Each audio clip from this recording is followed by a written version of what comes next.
on lâche pas l'affaire, parce qu'on est trop tenace, il n'y a rien à faire, on lâche rien. Bonjour à tous, lundi 12 octobre 2020. Tout d'abord, retour sur la grève des accueils, puisque vous vous rappelez que la semaine dernière, les agents d'accueil se sont invités à la table des négociations en allant à Valmante. Donc la dernière réunion en date a eu lieu vendredi dernier. Premier sujet, d'abord l'agent de sécurité qu'on demande dans tous les accueils, que les agents eux-mêmes demandent dans tous les accueils. On nous a sorti le sempiternel l'agent de sécurité ne garantit pas la sécurité des agents. Magnifique.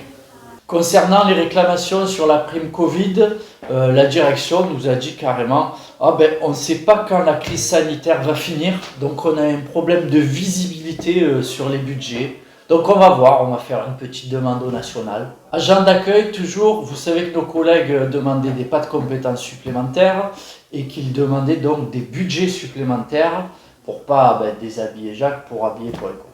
Donc tout simplement la direction leur répond que chaque année il y a des reliquats et qu'on pourrait piocher là-dedans, donc à voir quand même, mais surtout que ça pourrait concerner 15% du personnel. Bon, nous on tient à féliciter les agents d'accueil puisqu'effectivement c'est leur mobilisation, la grève qui a permis de se faire entendre, puisqu'ils étaient un peu surpris. Vous faites grève un peu trop tôt? Non, ça fait quand même des mois et des mois que la problématique est connue et que des courriers sont régulièrement envoyés, voire même des pétitions, par les agents d'accueil à la direction. Donc ils étaient un peu surpris sur la forme d'organisation.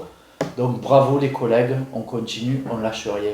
Vous savez que la CGT est juste un outil à votre disposition pour faire entendre vos revendications. Là, on avait déposé un préavis de grève pour permettre votre action.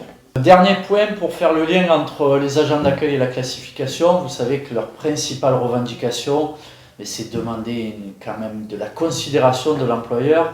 La nouvelle classif n'est pas partie pour ça.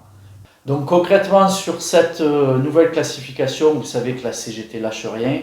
On a sorti la dernière fois le communiqué commun des organisations syndicales, donc il y avait FO, CFD, CGC, CFE, Sud et bien sûr la CGT.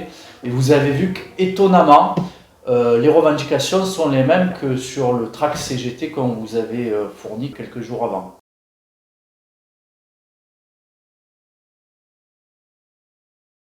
Prochaine réunion concernant la classification, c'est le 27 octobre. Et parmi ce front syndical, CGT et Force ouvrière appellent de partout où c'est possible à faire grève. Donc on va solliciter nos camarades de Force ouvrière pour voir si c'est possible de faire grève ensemble ici à Marseille et dans le département, et où on vous fera un petit retour.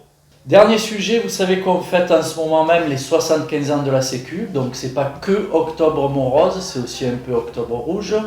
Notre syndicat sera à Radio Galère à 14h ce mercredi 14. Ouais, on va revenir à l'occasion sur les 4 milliards d'euros d'économies supplémentaires qui sont prévus pour l'hôpital public. Et tout ça, c'est contenu dans le PLFSS, donc projet de loi de financement de sécurité sociale pour 2021. Bon, c'est pas comme s'il y avait eu la crise sanitaire entre-temps. Alors vous le savez, nos collègues à l'hôpital, ils sont au bout du rouleau. Alors les applaudissements à 20h, c'est bien, mais la mobilisation, c'est beaucoup mieux. Donc nous vous appelons à vous mobiliser le 15 octobre, jeudi, de 55 minutes à la journée. La Fédération des organismes sociaux se joint donc à celle de la santé. Et vous le savez, on lâche rien. Nous on lâche pas. Mais il y est pas allé un peu fort avec Octobre Morose? Non, mais là ils sont clairement en train de nous prendre pour des cons.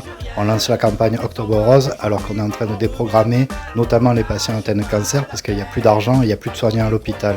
Alors je pense que c'est plutôt sur Octobre Rouge qu'ils vont partir là si ça continue comme ça. Octobre Rouge, c'est sous-marin? C'est Sean Connery?